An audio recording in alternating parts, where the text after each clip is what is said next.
Well, I want to thank you so much for doing this. I really appreciate it, being able to talk to you. That's great. Thank you very much for your invitation. I'm so excited about this. Yeah.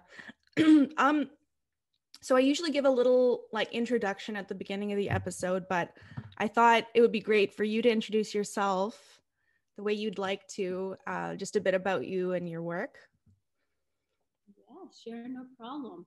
So I kind of identify myself as a concert pianist, interdisciplinary composer, artist researcher, and educator. I'm currently based in Montreal, well, now in the post-COVID world, I'm based in Tehran now, yeah, I live in Montreal, and yeah, so I've been working as kind of I've been interpreting other composers' pieces, and I've been performing my own composition or my own pieces. I'm interested in kind of experimental philosophy on stage, artistic research, research creation, and performance studies and composition. Also in different topics that engage kind of technology in arts. And I kind of do my individualized doctoral studies at the Concordia University, which is an individualized PhD program dedicated to interdisciplinarity and interdisciplinary works. But I kind of specialize my work in music, technology, epistemology. So cool. Yeah, from the bit of research I've done and about you and what I've seen from your website, it seems like you really sort of blend so many different disciplines and ways of thinking about art. Like you have this obviously this musical classical background, but then you're also a composer and you improvise, and you have this interest in sort of history and culture, and then there's this whole technological side to what you do as well, which is so interesting. It's almost like you're an artistic engineer of sorts. Interesting. I could use that term. Yeah, please feel free. Well, the thing is that I kind of the development of my art incorporates interaction between artistic interpretation and kind of our scholarly reflection. So I kind of that comes from the idea that an artistic knowledge could be valid, could be true, and could be as valid as a scientific production of knowledge, which is a kind of dominant form of producing knowledge in the academia and then in the kind of more modern Western world. So bringing back the idea that an artistic production could produce knowledge and could entail ways of knowing is at the core of my artistic activity. And what I try to actually contribute to the arts and humanities. And also my interest into technology goes back to my interest in my studies. Kind of, I have a diploma in mathematics, and then I've been always interested in computer science, new technologies, and kind of, also like I have always been committed to questioning my training informed cultural biases kind of towards dichotomic assumptions, like I don't know, human, non-human, known, nowhere, and nature, culture. So that actually kind of engage the technology and the human mind behind the AI technology, and kind of um, this new work. Yeah. Wow. There's so much there. Yeah. So you have a degree in mathematics. I now worship you. That is crazy. Wow. Where did you get that degree? Yeah, so that was my high school diploma and my pre-university diploma in mathematics. But I was so in love with mathematics that I would write like "I love you" at the first page of my nerd. And then I was like participating in Olympiads, like all the competitions and stuff. But Wow. at some point, I decided to go and undertake my studies at the university level in piano performance. So all my background, all my kind of academic background in university level is in piano performance. But at some point, when I went to France for study musicology and piano performance, so I started learning new languages, such as Max MSP or processing language, and C++. So I could like code, and I was interested into new media arts, so I could kind of create and express my artistic views.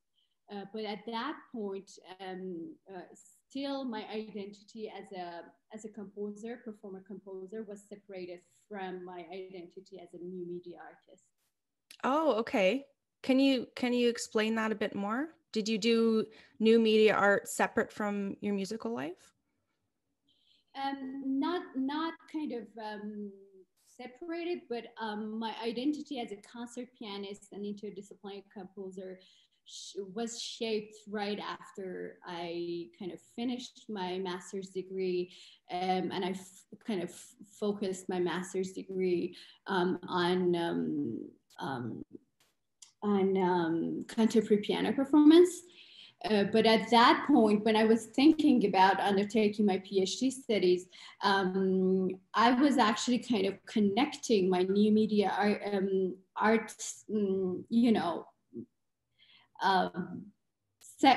part, and then the composer side, and also the piano concert pianist side, and also the coder and the thinker, and then all of this.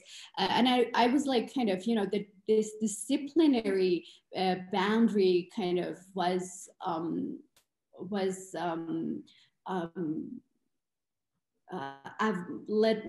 letting me go, like, and finding the right program and finding the right identity as an artist. So I kind of tried to figure out a new identity, a kind of a queer art identity as an artist, who is interdisciplinary, who's coming from different backgrounds, and who has a new medium and a new form of artistic expression. So at that point where I'm talking, in France, I was doing more installative arts and kind of, audiovisual works. But later on, I incorporated new technologies, robotics, coding languages, and visual arts into an interdisciplinary performance design for piano. And actually, I was able to express all kind of my way of being from my primary medium, which is the piano. Wow. So it's like the piano sits in the middle, and around it revolves all these other passions that you have and knowledge that you've gleaned over the years. That's so cool. I have never seen or met anybody who does what you do, which is probably something you hear a lot. Can you expand more on what you said earlier about, you said something about how art can bring knowledge in the same way that science-based research can? Yeah, so the thing is that, I talked about like the commitment I have to question my informed cultural biases, but this commitment comes from the desire actually to untether from the imperial knowledge and to recode to the ethical, epistemological, and also like ontological groundings of these assumptions. In order to start from a new point where I can bring awareness to artistic practices and artistic research, and also to contribute to conditions of change in modern humanist art practices. Because as you know, the modern artistic practices are, the humanist worldview and cosmologies kind of is the core of the modern humanist artistic practices. And it is kind of exclusive. It excludes non-humans. It excludes other agencies, and it's I'm actually reducing it very much, but kind of my point of view is to bring awareness to these exclusionary and kind of discursive practices that that are not inclusive. So as I said, for example, into the art practices and the programs in the academia, they are kind of exclusive. We have at the academia, we have composition department, we have performing department, and we have like, instruments, jazz department, but not, and there is still not that kind of interdisciplinary program that allows for you to be a kind of non-conventional artist. That could provide a new way of expression and thinking. So, and also like considering research and research creation, what is actually kind of the term known in Canada, and then all kind of art practice-based research in England, or artistic research in Germany and Austria. So these are all coming from the idea that artistic knowledge is important, is valid, and that we have to kind of fight for its place in the society of today and the world of today. Yeah, so this is a very complicated and very vast, topic that we could talk about it like hours and hours. Yes. But it's interesting. Yes. Well, what is one way you see, well, let's say what you do, what's one way you hope to contribute in that way and expanding knowledge in that way?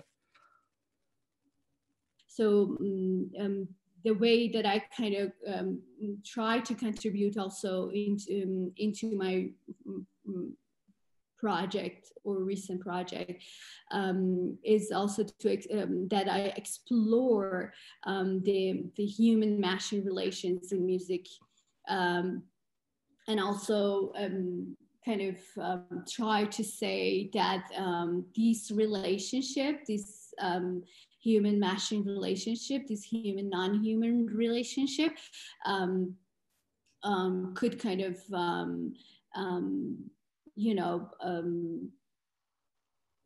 produce knowledge, and also kind of it's valid. It's coming from the material and kind of engagement between human and non-human and different agencies. And my focus is fundamentally on the emergence of the modern colonial structures of knowledge, and the kind of epistemologic grounding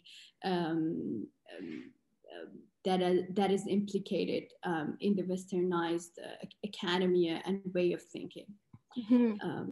It's so interesting how you phrased that earlier about how our current system excludes non-humans. I think that's really cool how you said it. It's sort of as if you're advocating for the non-humans.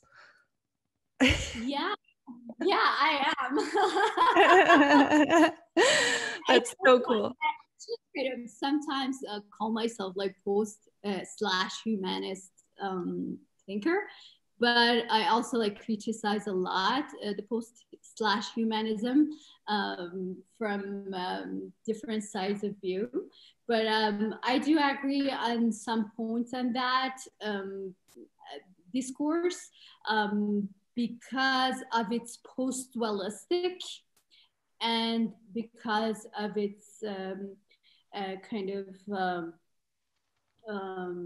post-dualics in terms that you don't anymore kind of make binary assumptions like human, non-human. You don't make assumptions like male and female. You don't make assumptions like white and black. And then you fall into the full spectrum of the in between and other ways. And also like you engage in process of othering and in the process of knowing otherwise. And then also if we think profoundly about it, we're actually made of non-humans. So 70% of my body is made out of liquid. And I call myself human, and I call the liquid like water. And also like I'm actually made of bacteria too, but I can call myself human, but right, made of out of bacteria. So this actually comes within an artistic or performing activity when we are engaged with the materials, for example, with the sound or with the pottery, with the clay. So we think from the humanist point of view, we think that our agency as an artist or as a potter is making this thing. So we're in 100% control of the things and the activities around it. But the whole thing is that the clay is actually kind of conducting me how to shape it or not shape it. The weather, the humidity, all these, my body, my fingers, the other things than me are actually engaged in this activity. Right. Okay. So if I understand you correctly, you're seeing, it's almost like you're seeing the world for all the matter that it is. And when you say non-human, you're referring to animals, could be elements, the natural world, spirit world, but also AI and robots kind of thing? Absolutely. Okay. So physicality, non-physicality. So as I mentioned, the post-dualistic point of view, you actually kind of break down the binary assumption between physicality and non-physicality too. So the matter is no longer just matter. It also can be spiritual. It also can be energetic. Well, you can call it whatever, but it's something that it's, we don't call it human. As this shape that has been shaped back in the Greece as anthropos, Mm-hmm. Yeah, I see how you approach art and creation from also a very scientific point of view, and how that scientific side and that mathematics side really does go so well with the artistic sensibilities too. They're so interlinked. And I think so often in our society, it's seen as like, oh, there's the right-brained people that are, artistically inclined, and then the left-brained people that are much more linguistic or much more, logic-based. But really, it's so interlinked, right? Very interesting point. Very interesting point, because these are also like disciplinary gaps that are made through these separations that we make. Basically, from what happened in 19th century in the philosophy, Western philosophy, the separation that we have made through scientific and non-scientific knowledge. So it's just like So if you're scientific, you can't be non-scientific or otherwise. So you should actually like be just one of them, or you should specialize yourself in one discipline. But I consider interdisciplinarity as a speciality. So it could be, you could be interdisciplinary, specialized in interdisciplinarity. It's basically, it's opening up disciplinary boundaries and biases to other words. Yeah, very cool. And have you noticed there's this sort of narrative that if you're good at math, you're good at music, or if you're good at music, you're good at math. I know that not to be true, but I also know that there is a lot of connection between the two. And how have you noticed sort of your background in math? How is that kind of manifested in your artistic life, if any? Yeah, true. Because most of actually kind of coding and also like composition, serialism, many of kind of compositional approaches are inspired by mathematics, and also kind of different natural phenomena. So I think there is a very strong connection, but coming from the idea that mathematics, it's not a pure, it's not a science purely created by human. It's coming from the nature of phenomena around us. It's coming from actually kind of the interrelationship between the matters and what is happening in the world. So we just kind of, mathematics gives us the tool for measurement, for defining things and stuff and matters. And then in a music or in an artistic practice, we actually kind of apply those phenomena or apply those kind of interactivities between matters in our work, in our compositional approach, in our kind of creative process. So I don't think there is necessarily a separation.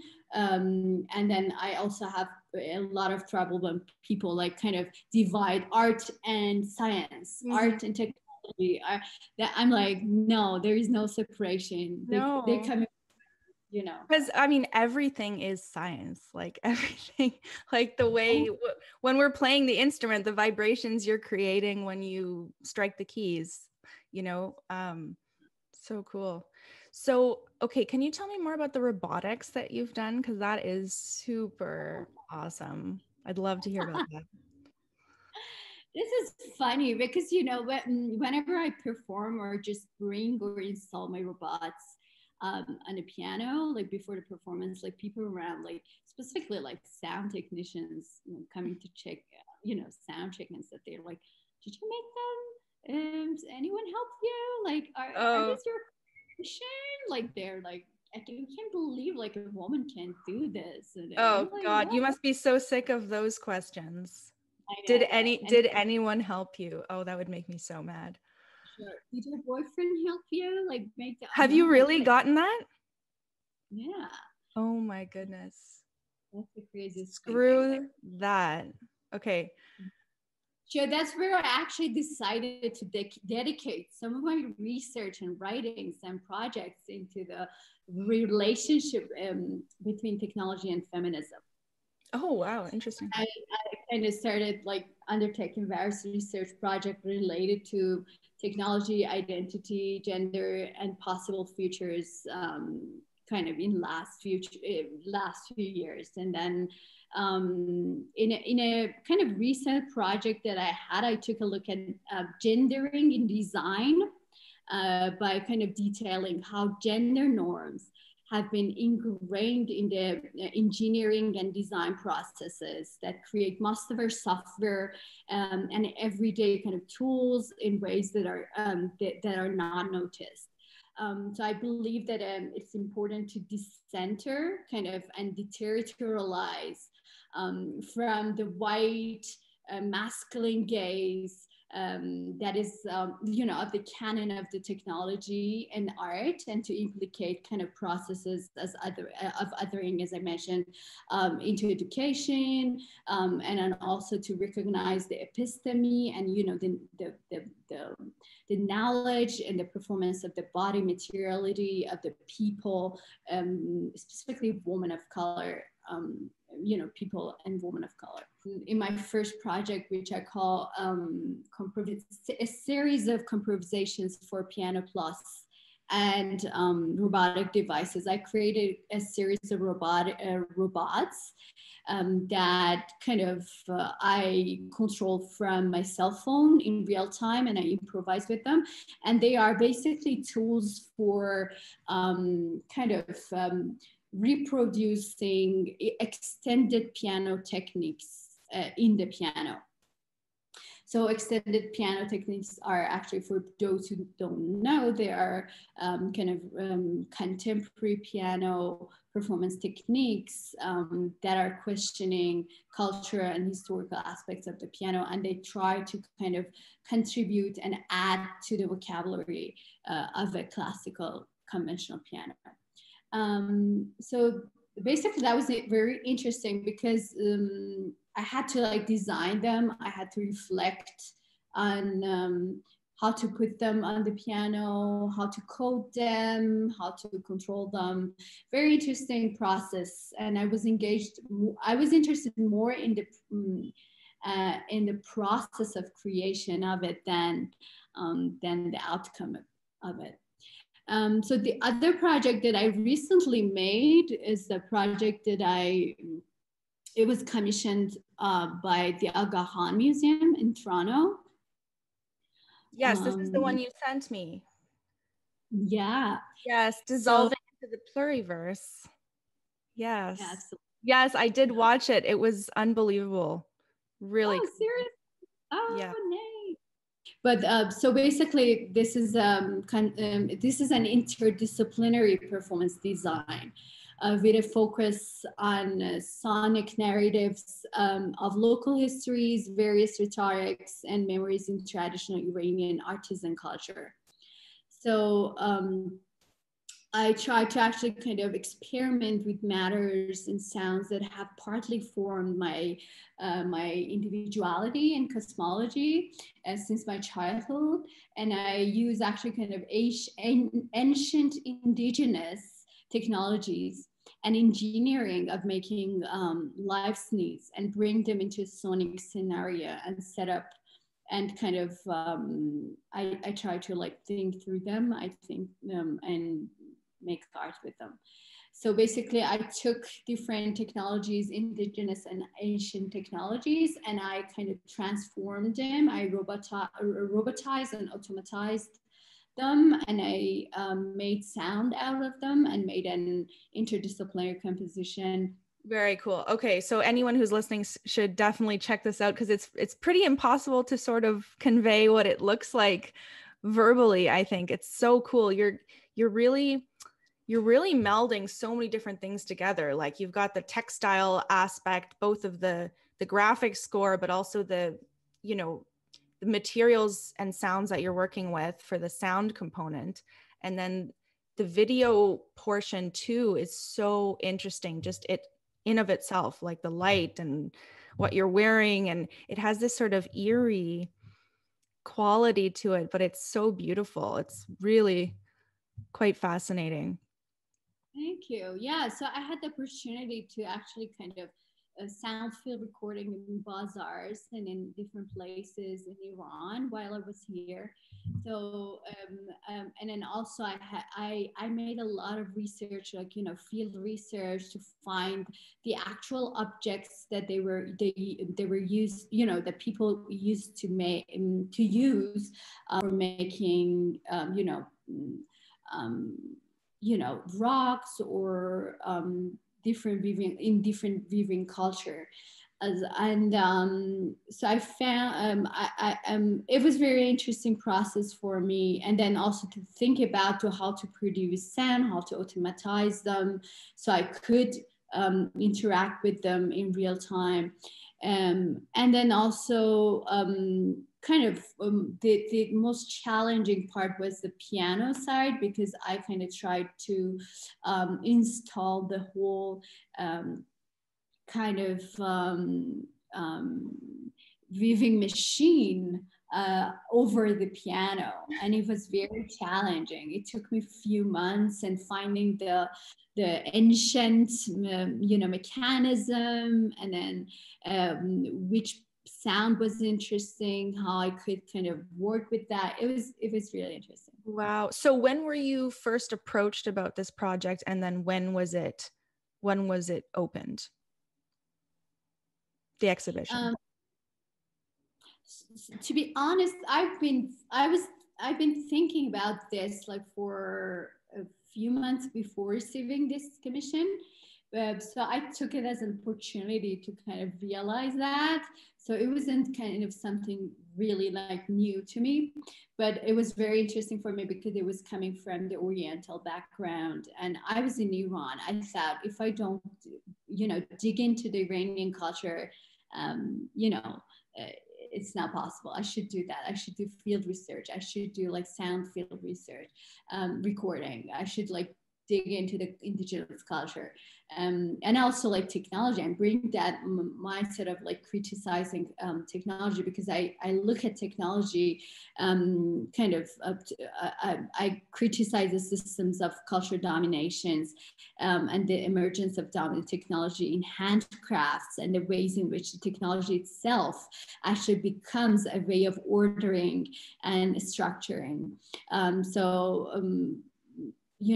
The technology, as Franklin, I use the Franklin approach to definition of the technology. She considers the technology as a kind of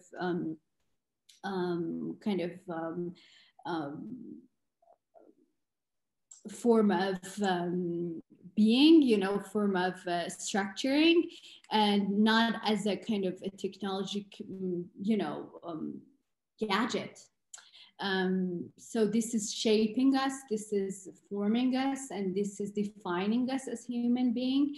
And I also like critique the technology, how the cultural mass production, and then how the massive production of stuff and rugs and handcrafts, that now we see the copies, are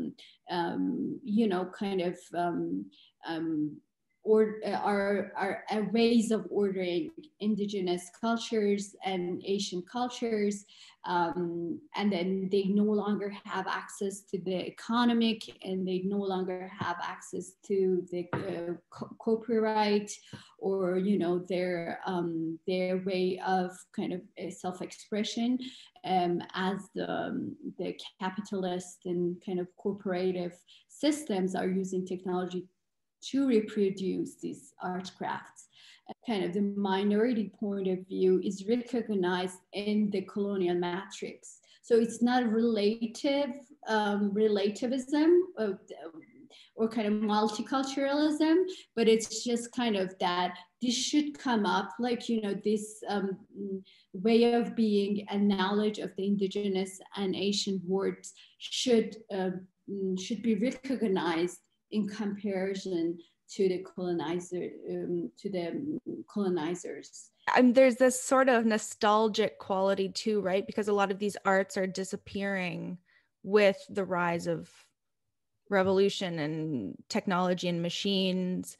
So it's almost like you're mourning the loss of some of those crafts, but also you're creating new machines too, and embracing them as being, one of us in another way.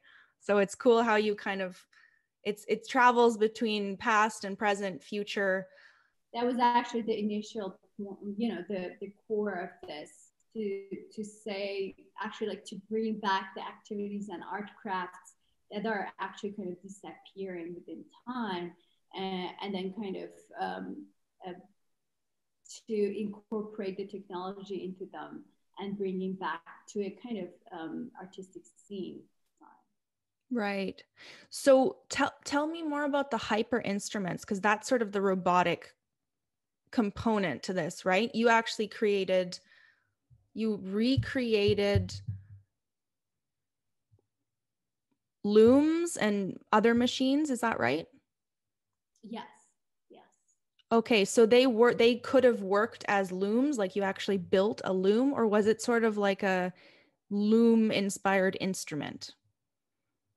No, I actually kind of found a real loom.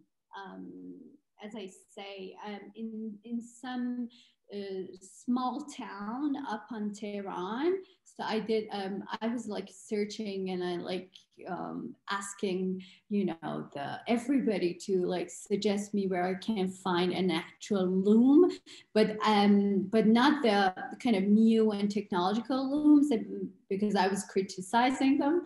So I wanted to use the very kind of, ancient way of doing it. So I started like learning how to use loom, and then took a few classes, watched master classes online, and I started like undertaking research about like how the loom itself is developed and how it is used in different and indigenous cultures around the world, which is very interesting. Different approaches, different mechanisms. So the mechanism I found here in Tehran is a very conventional that is used in a lot of cultures around the world. So, but I actually kind of incorporated that into my setup because it wasn't. I had to put that. I was envisioning it on over the piano, and then I was very interested in the sound that it makes. If you watch the the video that is put online, there are a few examples on YouTube that are put on the virtual exhibition at the Aga Khan Museum's website that I'm actually sound field recording a woman who is using actually her loom. The sound is very interesting to me. I wanted to actually use that sound and then also like kind of visually incorporate that into the piano and create a kind of a hyper instrument that is not any longer a conventional piano and is going further, physically and non-physically, Very cool. Okay, at risk of making this way too long, I'm just so curious what your opinion of AI is. Like, are you embracing this, or is there like some fear there? Because I know for a lot of people it's so threatening, right? Yeah, there is this Cyborgs Manifesto by Donna Haraway. So she actually kind of declares that the humans becoming cyborg, but not in a physical term, but in a kind of cognitive, plane, where as humans now we actually kind of can't longer really exist without our cell phones or without technology. We're shaped by that. So this is a kind of becoming cyborg that she's talking about. And AI is also kind of a projection of the human minds into the technologies. And my critique comes where we actually should think about what kind of human minds is projected to the general artificial intelligence. We have discriminative and we have exclusionary mindsets and touts that are projected into the designs and the algorithm of the AI that is actually kind of controlling their systems and our ways of living. For example, I'm in Iran, so there are a lot of discriminative AI productions around me, camera surveillances, which are kind of in China, all around the world, in Korea, which are kind of contributing to the conditions of discriminations. So I think that's where my thought come from, and I'm actually working on an opera production. I'm a research assistant for this year's mini opera. This is a kind of collaborative mini opera, which is on 5 years. This year we were working on the human crisis during the pandemic. So we made a video production, opera video production.